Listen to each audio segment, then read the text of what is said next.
Tonight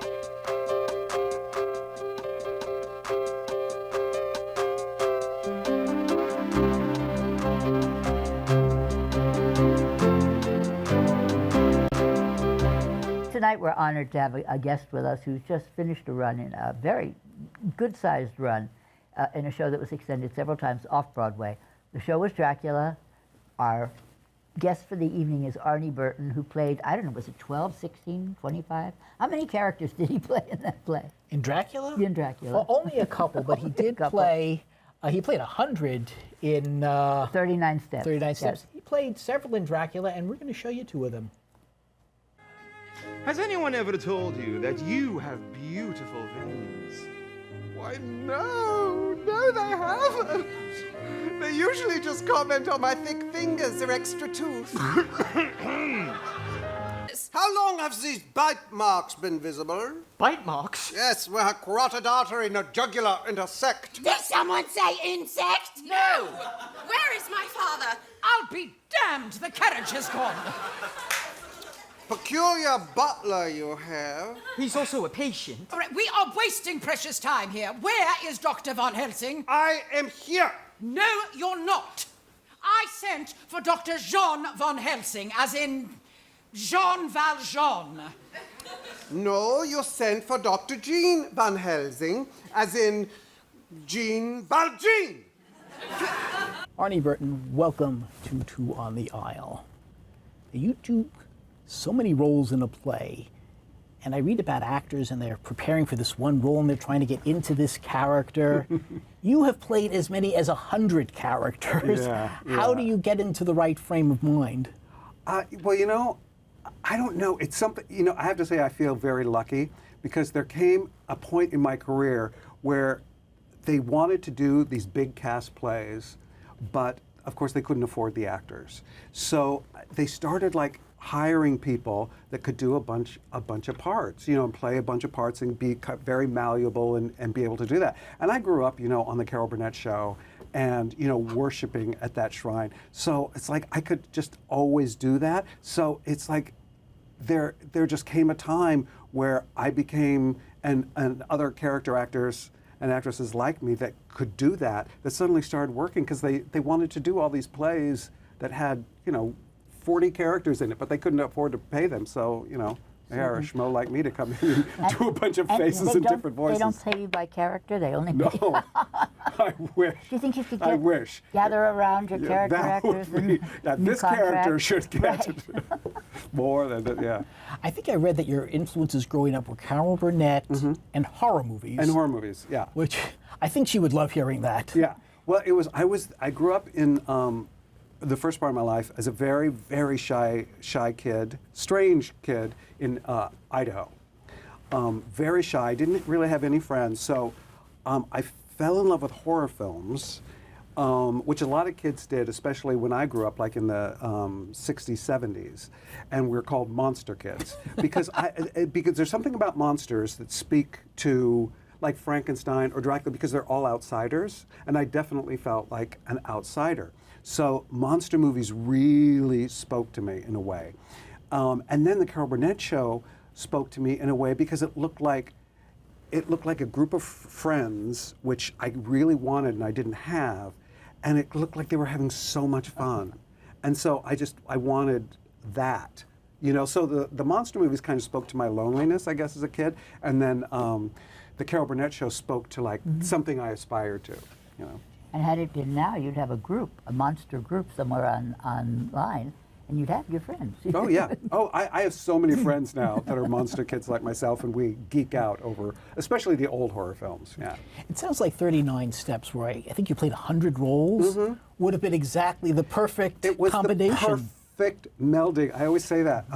It's like everything in my life kind of prepared me for 39 Steps in a way, and 39 Steps for me was like what I always dreamed being on Broadway was going to be like.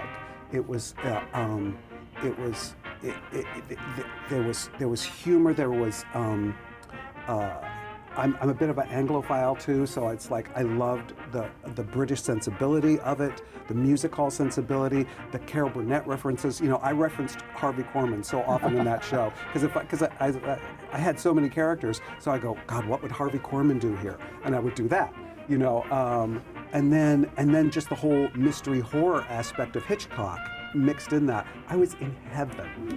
Well, the same with Dracula. I was like, it's like, again, those two things married together in a way that I just got, you know, like immediately. But you actually, I read that you played 1,000 performances in 39 I did, sets. because I did it for well, we opened in Boston, and then, so we did maybe 30 performances there, then 2 years on Broadway, and then they brought it back a few years after that at the Union Square Theater, and I did it for 6 months there, and I did 1,000 performances, then left. When you stop laughing at 39 steps, which is, by the way, very hard to do, you have to think, what is going on backstage? How do they get it to run so smoothly? It's like the play that goes wrong. So much has to go right. Yes. Yeah, it's truly a ballet. And there's some film somewhere where they filmed us backstage on Broadway, because it is, the quick changes in that were so crazy that it has to, you know, and it's one of those things where the path backstage for everyone, and there's a considerable amount of people, for only 4-character show with very little set, it's surprising how many people are backstage. Getting back to Dracula, whose idea was it for Van Helsing to be a woman? I believe it was Steve Rosen and Gordon Greenberg who conceived it, and I had done a workshop of it, like the initial workshop years ago. This is pre-pandemic, and it was very different. I think I played Van Helsing and another character. I didn't play Mina. And I think they wanted to be, you know, as an homage to Charles Ludlam and Theater of the Ridiculous, and be very gender bendy and kind of sexy. Not that I was sexy in it, but other people could be sexy. And so it was their idea to kind of like, well, let's just mix up, you know, let's have women play men, men play women, you know, and just like, let be everything. It kind of struck me as like a Rocky Horror meets Mel Brooks type of... Yeah, it was, Mel Brooks was another reference for them, Theater of the Ridiculous. For me, it was like old horror movies. I have to tell you, like, there were nights like, you know, when the lightning, you know, they have lightning and they have bats and stuff. It's like, my God, if that little kid from Idaho could just picture this, that he's in this kind of world, he would be very happy, and I was. When I did Irma Vep, I was in the 30th anniversary performance that Everett Quinton directed, me and Robbie Sella, and Everett would, we would look at movies that he and Charles would look at, and one was, it was a big influence on them, surprisingly, was Abbott and Costello Meet Frankenstein. And it's just a great mixture of comedy and horror, you know. So I love that. And you had so many classic people in that one. You had Bela Lugosi as Dracula. You had Lon Chaney Jr. as the Wolfman. Yeah, you know it. Are we going to take a side trip now into horror movies? Very few people do, so I'm very happy. I'll go one further. Who was the voice of the Invisible Man at the end? Vincent Price. Oh, was Vincent Price? Yeah. Claude Rains was the original one. I know he was. I was trying to show that I knew something. Yeah. Okay. It's a shame they that they're all they dead. couldn't get the original Frankenstein. Yeah. But there were, but at that point Boris Karloff was like, and I've done this, and he was, God, I just watched Frankenstein again, the original one.